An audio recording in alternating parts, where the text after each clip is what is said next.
अत्यंत कडक सुरक्षा व्यवस्थेत पश्चिम बंगाल, केरळ, तामिळनाडू, आसाम आणि पुदुचेरी विधानसभा निवडणुकांची मतमोजणी सुरू.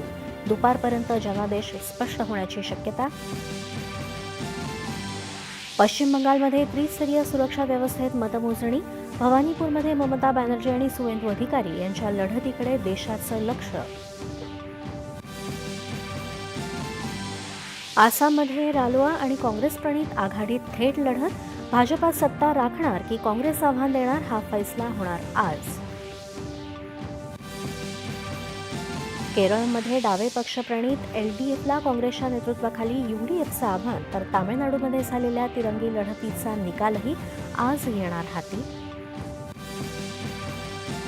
राज्यातील बारामती आणि राहुरी विधानसभा पोटनिवडणुकीचा निकालही आज. बारामतीत उपमुख्यमंत्री सुनेत्रा पवार आणि राहुरीत भाजपाचे राहुल कर्डिले यांच्या मताधिक्याकडे लक्ष.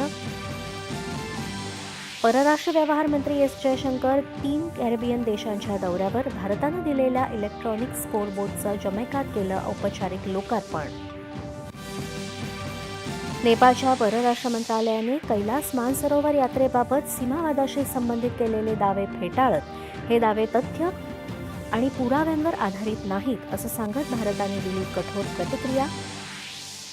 हॉर्मुझ सामुद्रधुनीत अडकलेल्या जहाजांना बाहेर काढण्यासाठी अमेरिका एक विशेष मोहीम सुरू करणार. अमेरिकेचे राष्ट्राध्यक्ष डोनाल्ड ट्रम्प यांची घोषणा.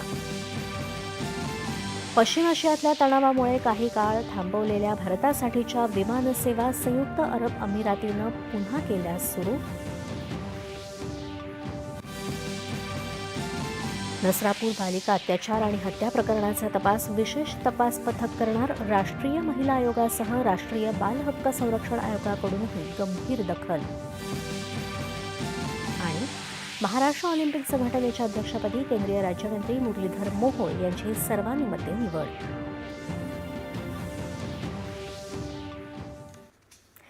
नमस्कार.